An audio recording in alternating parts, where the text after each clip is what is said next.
Alright gang, it's autumn time and time to start smoking some meats. Today we're going to wet cure a ham and then smoke it.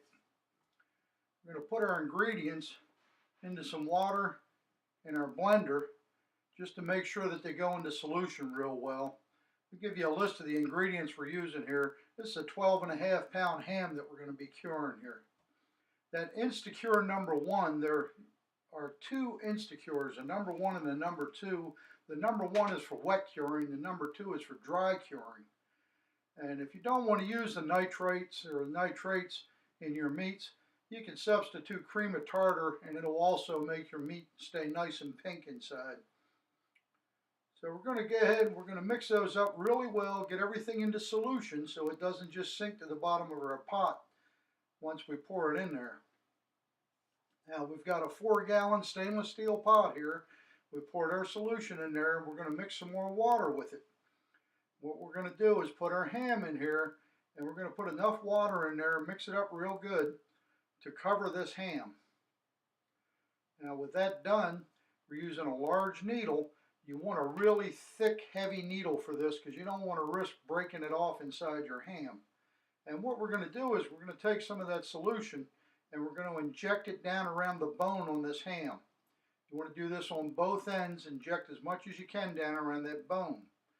What will happen is you can get something called bone taint, where the meat actually putrefies around the bone as it's curing because it doesn't have any of the nitrates or the curing salts down around the bone. And like I said, we're going to do that on both ends of this ham. We want to make sure this thing is going to sit for a week in this solution. We want to make sure that it cures well. Okay, with that done, we're going to go ahead and put that between 38 and 44 degrees for a week. Our week's up. Time to take it out of the pot. And what we want to do is dry it off really well. Now you're going to do this the day before you smoke it. And once you get this nice and dry, we're going to set it in the fridge and we're going to let it sit there overnight.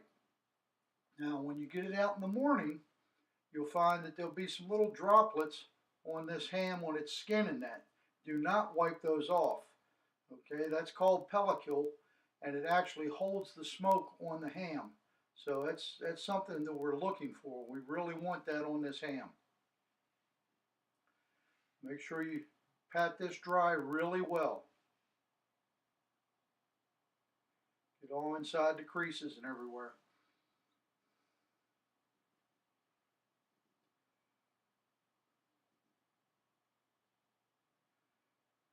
Well, we've got that done.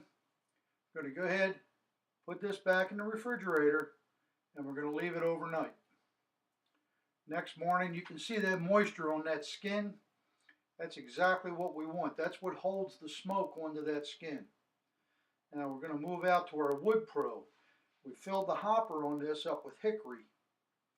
And we've set this for smoking, and the smoke setting is at P2.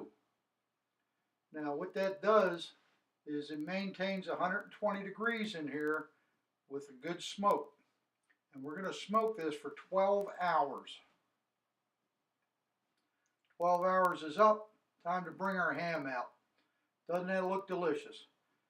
All ready for a big pot of potatoes and green beans. Enjoy.